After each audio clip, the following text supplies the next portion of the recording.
This Torah class is brought to you by TorahAnytime.com. So remind me your names again. Daniel.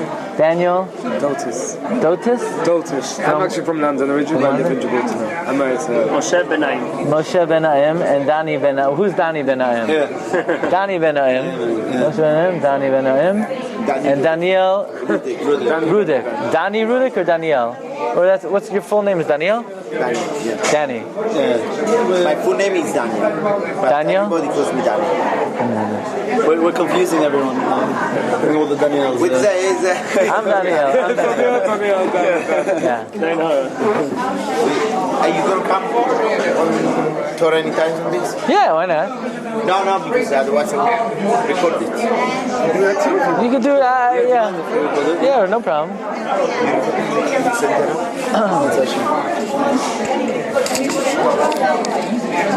Is it okay? Okay.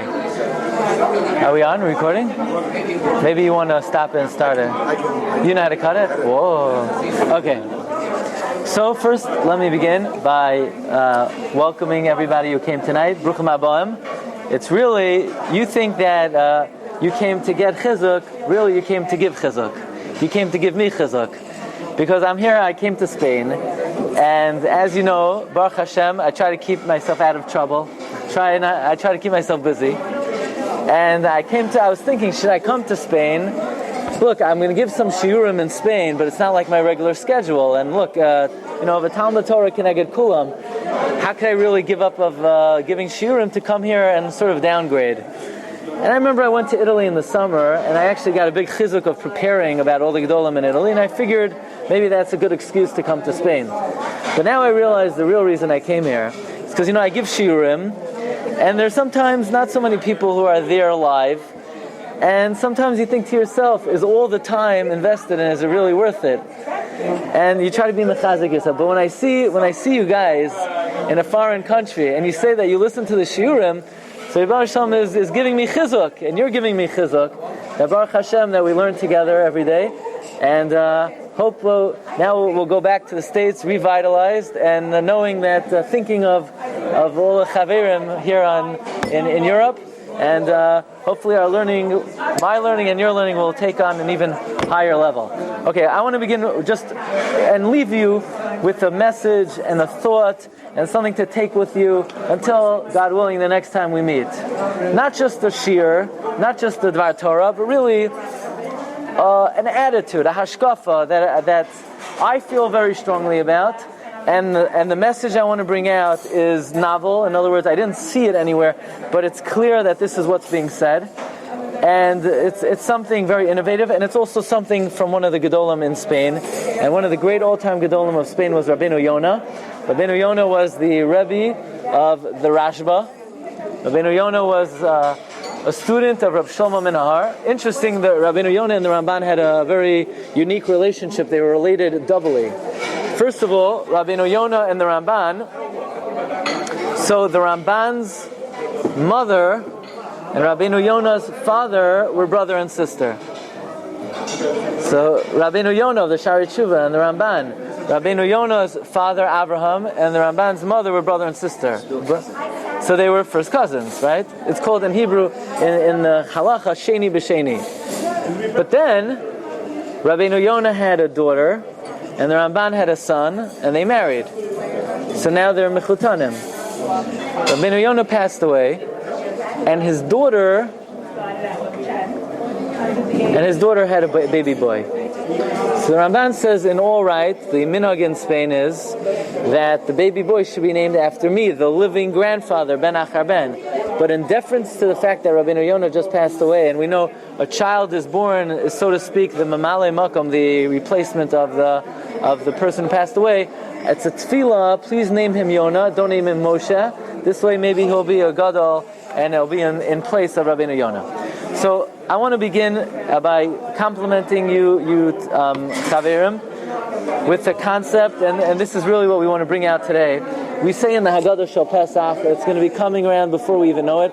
Chacham Mahu Omer, the wise man, what does he say? Ma ha'edos v'hachukim v'hamishpatim. What are the laws and the statutes and the judgments? Asher tziva Hashem Elokeinu eschem, that God has commanded you. And I remember hearing from Gadol B'Yisrael, somebody who I had the privilege to hear firsthand, Harav Avigdor Miller, Zechazag Levracha. I remember he asked this question: if the Chacham doesn't know what the Eidos are, and what the Chukim are, and what the Mishpatim are, then he's obviously not a Chacham. I mean, this is not rocket science. Here it's Pesach, and he wants to know why we're eating matzah, why we're eating korban pesach, why we're eating mar.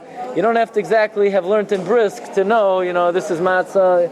It's a pashut thing every kid. Why do we call this person a Chacham? There's a pasuk, since we have, I think this is the largest concentration of Daniels at one table on planet Earth. I just want to speak out a pasuk in Sefer Daniel in number 4. Yahav chachmasa lechakimin. God gives wisdom to the wise. So just think about it, it's very circular. Who does God give wisdom to? He gives wisdom to the wise. That means if you're not wise, He doesn't give you wisdom. So God only gives wisdom to the wise. So how do you become wise in the first place for God to give you the wisdom? In other words, chachma rishoina meyayin basa. If God only gives wisdom to the wise, so where does the first chachma come from?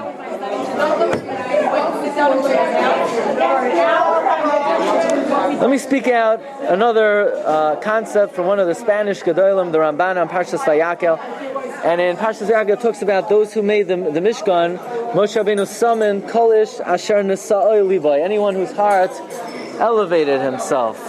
So the question is, what's this expression, Kolish Asher Nisa'oi Libay? So Ramban points out the fact, here the Jews just came out of Egypt. Think about what they did in Egypt for 40 years. They were building pyramids. They were dealing with very elementary, basic construction. It was not a very sophisticated talent to build a pyramid. Now what they need to do is they need to carve out delicately ornate golden vessels. They need to weave tapestries. Imagine you take a guy in New York, some Con Ed worker, he's sitting in a manhole. His jeans are halfway down to his knees, right? The guy's like a behema gasa. And you tell him, come here, I need you to paint a replica of, Rembrandt or Van Gogh. Give me a break. He'll have no clue how to do it. So Lahavdil, the Jewish people that just came out of Egypt, how would they have any idea how to build and craft and weave all of these very ornate objects in the Beis HaMikdash, in the Mishkan? And the Ramban says the answer is Kol ish asher nesa'oi libay. And that is, in life, there's something called ambition. The Rabbi Rucham Levavitz points out that in any endeavor in life, who is successful, it's more than it's not the talented, and it's not necessarily the smartest or the wisest or the most creative. It's usually the most ambitious. The inner drive to do something. The inner drive to do something could sort of overcome any obstacle. If someone is really motivated and inspired and ambitious to accomplish something, they'll get the job done. Without talent, without smarts, without wisdom, without intelligence, the motivation that sort of overcomes any obstacle is ambition. Says Rabbeinu Yona, this is the concept of Vayigba liboy b'darchei Hashem. It's a pasuk in Divrei Hayam number 10. Your heart is arrogant in the ways of Hashem. In other words, even though arrogance is a very bad thing, and one should not be arrogant, when it comes to serving of Hashem, a person should infuse himself with a certain confidence. I'm going to do it. A person should have ambition. A person should dream. A person should desire. What should they desire? Not food, not money. Ruchnius, spirituality, Torah. And if you desire it and you want it bad enough and you're ambitious, the emotion will elevate you to heights not only that you think you could not have reached, to heights that you could not have reached. Not only heights that you don't think you could have reached.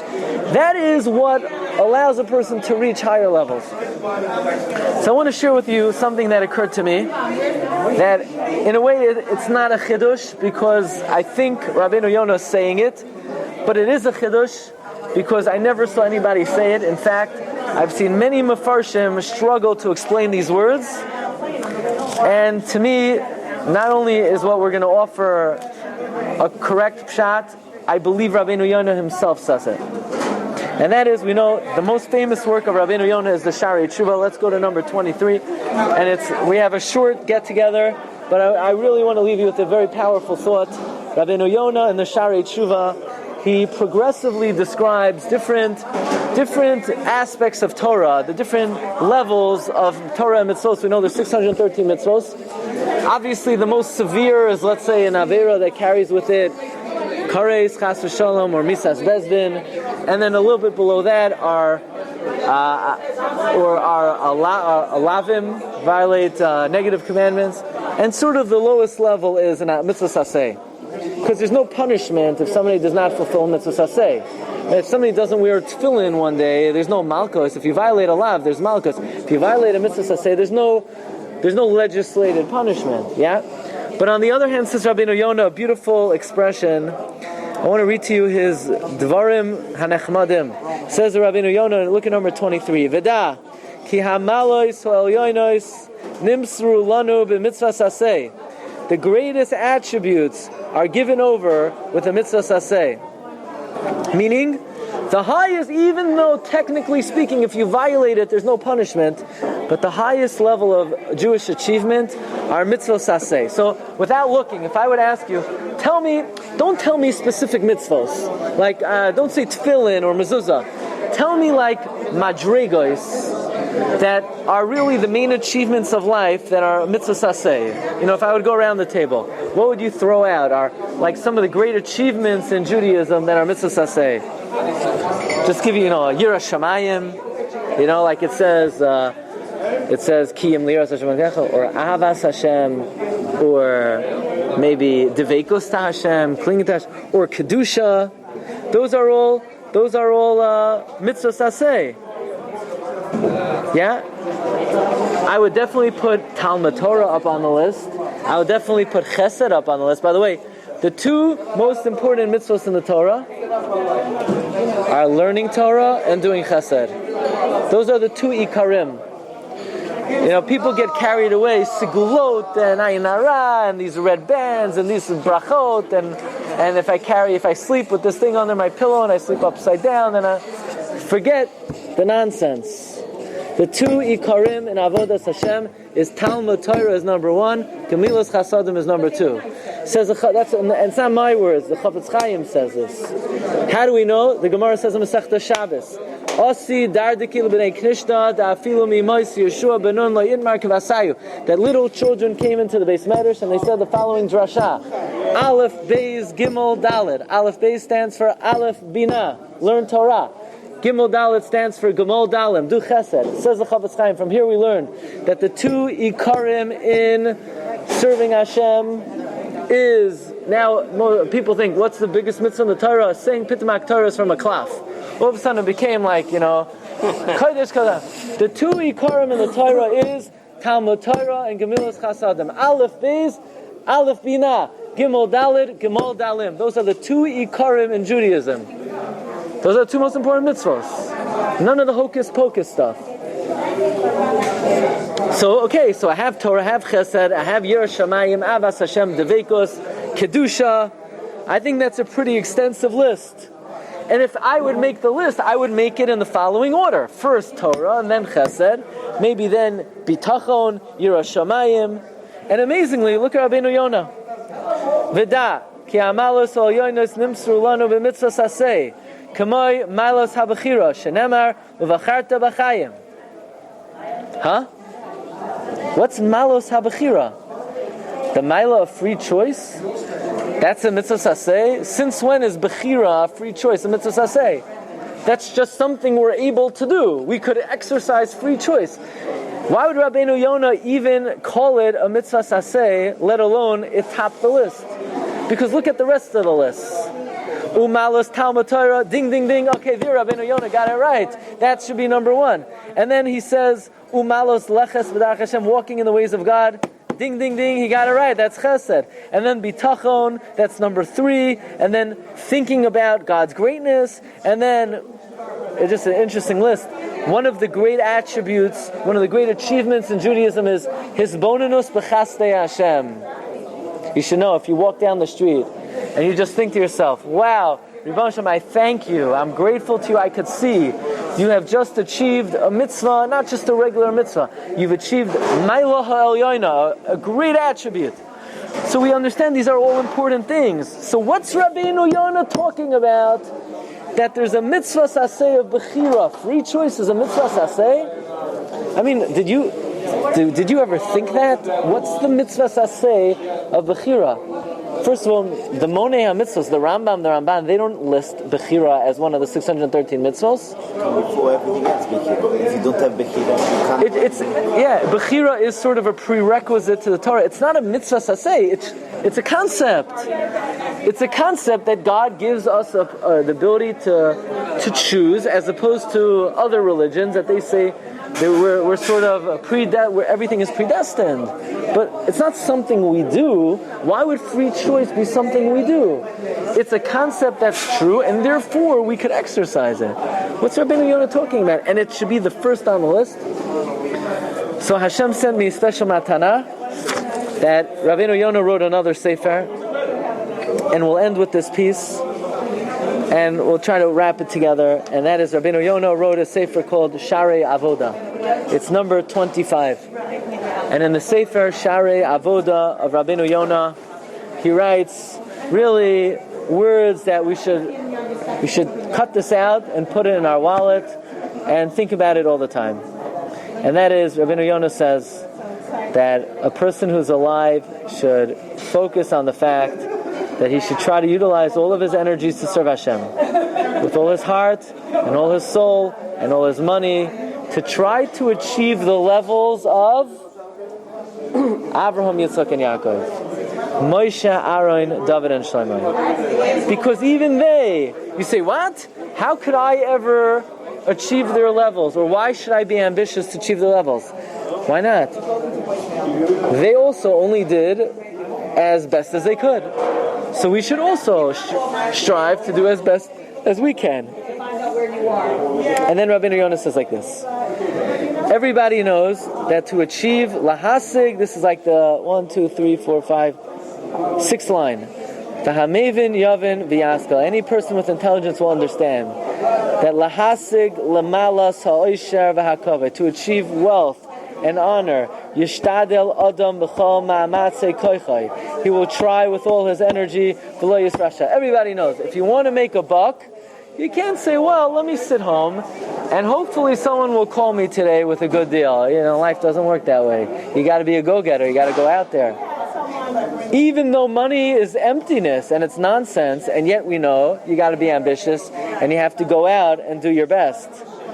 Kal v'chomer, all the more so, to achieve the levels of Abraham, Yitzchak, and Yaakov, of Moshe, Aaron, David, and Shlomo, which is the greatest, most desirous trait and achievement that one could possibly want.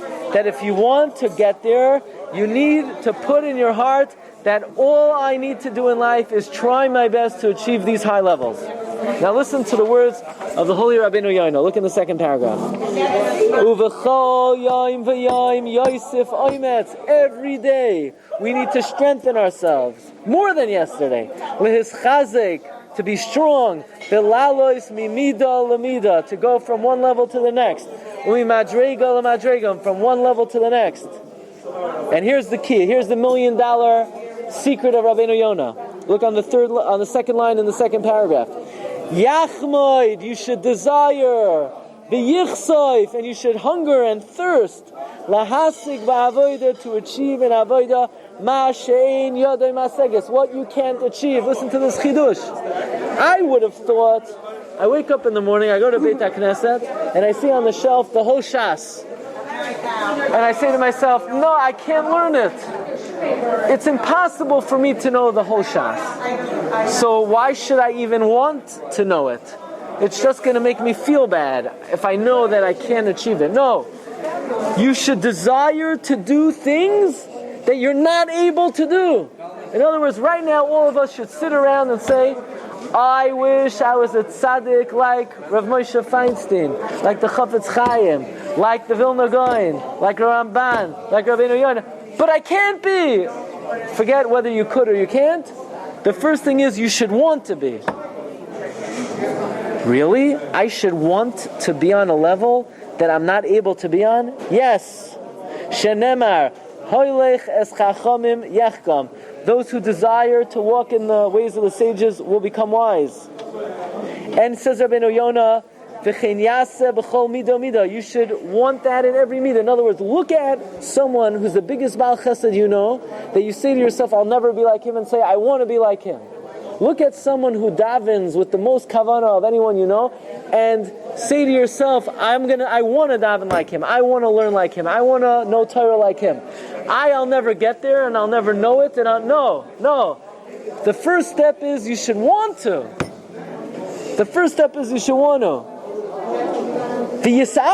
Not only you should want to, you should desire it. In other words, you should crave it. When you see tzaddik, you should crave to be like the tzaddik. And here's the word, v'yivchar ba, and you should choose it. You should choose it? What does that mean, you should choose it? So obviously Rabbeinu Yona is saying that there's a concept, and I would say most people are not aware of this concept. And we see it's a concept most people are not aware of, and according to Rabbeinu Yona, it's the most important mitzvah in the Torah. It's an amazing thing. The most important mitzvah in the Torah, nobody knows about. You know what the most important mitzvah in the Torah is? Bechira, free choice. I thought it's Talmud Torah, I thought it's Chesed. Yeah, let's get before that. The most important mitzvah in the world is not to learn. It's to want to learn. The most important mitzvah in the world is not to do ches, to want to do ches. In other words, the first step of a Jew is we have to go into our minds and change the settings. Like I come here to Spain and I go to Morocco and back to Spain, and I don't know what time it is. But first thing you got to do is you got to set your watch. So before you learn, before you do chesed, the first thing is let's sit down and let's decide in our minds. Let's write down on a piece of paper. Let's set our goals. My goal is today, tomorrow, in my lifetime, that my goal is I want to be like the Vilna Gaon. I want to be like the Ramban. I want to be like Rabbeinu Tam. I want to be like Moshe Rabbeinu, like Avram Avinu. Meshugana. You want to? Yes, I want to. Really? Is it important? No, it's not important. It's the most important mitzvah in the Torah. It's even before Talmud Torah, even before Chesed, is the mitzvah Bechira. What's the mitzvah Bechira? Choose what you would like your path to be on. Forget whether you're going to do it or not. The first thing is you have to set your course. Not what I'm going to do, what I would like to do. That's the Maila, and that's really what you gentlemen demonstrated tonight. When a person travels to hear Torah, so what they're showing is what they really desire, what they really want. Sometimes, it says in Pirkei Avos, have a goyla l'makom Torah. Exile yourself to a place of Torah. So the simple meaning is, look, if I don't have Torah in my backyard, so b'diavad I'll have to exile myself to a place of Torah. But it has another meaning. No, even if you have Torah in my backyard. In other words, the simple meaning is, if I don't have Torah available to me, go out. Even if you do have Torah available to you. It's still very important to go travel to hear Torah, because you're sort of sending the message to myself. This is what I want, because you only travel and make efforts to do things that you really, really want. And this is, you show your families, you show your mishpachot, you show your wives, your mishpacha, what you desire in life. But listen to what Rabbeinu Yona says. He says, Tu chidushim noraim. Number one, first of all, you say, what's the tachlis of wanting to be like Avraham Avinu, says Rabbeinu Yona? If I want to be like Avraham Avinu, when I get up to Shamayim, God will reward me as if I'm Avraham Avinu. In other words, you could get up to Shamayim and you're expecting, who am I? Only Daniel. No. If Rebbeinu Shalom sees in your heart that you really wanted to be like Tzaddik Yesod Olam, when you get up to Shamayim, you're going to be sitting there next to the Vilna Gaon, next to Rashi, wondering, what am I doing here? And the answer is because you wanted to be like them. Says Rabbeinu Yona, how do I know that we're rewarded? First he says like this, Ki ha-bechira mitzvah saseh. Here it is. Rabbeinu Yona says black and white, Bechira is a mitzvah saseh, shenemar uvacharta b'chayim. So when back to the Shari Tshuva, when Rabbeinu Yona says, that the Mailah Ha'Elyona is given in a mitzvah saseh, and he says, he doesn't mean free choice the way we typically think of it. He refers to this concept of choosing and desiring and wanting ruchnias, wanting Torah, wanting chachma. And then Rabbeinu Yona says something also to always bear in mind. He says, why will we be rewarded as if we got there? Because the Gemara says that if somebody wants to do a mitzvah and he tries and extenuating circumstances happen and he can't do it, Hashem rewards him as if he actually did it. So if we want to reach very high levels, we try. If we get there, great. If we don't get there, in the eyes of Hashem, we got it. But then it says Rabbeinu Yona on the 5th line, Oid yatsa lanu mi mitzvah sabachira. Another great result takes place through the mitzvah of choosing. Because if you want it and you choose it and you try, yishtadel tamid la'asiga, Hashem will help you reach levels that you're not able to reach.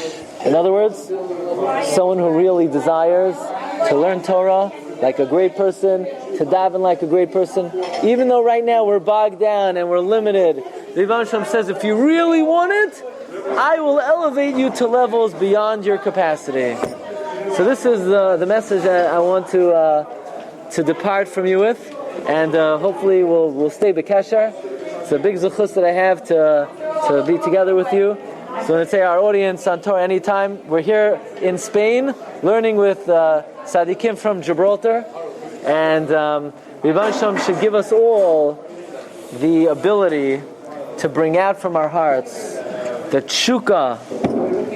We should all have a tremendous desire and cheshek and tshuka to become big Talmidei Chachamim. Don't say, you know what, okay, I'm working, so I'll learn a little bit at night, and then I'll be a nice Jew.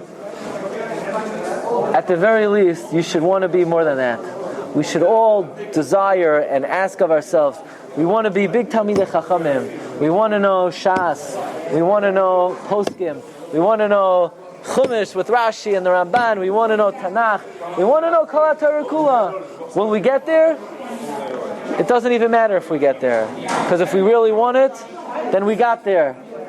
And if we really, really want it, then Hashem will give us all the siyata d'shmaya to get there together. I thank you genuinely for coming out tonight to be mechazik me, and hopefully give us all a bracha. L'shana haba b'Yerushalayim habnuya. Amen.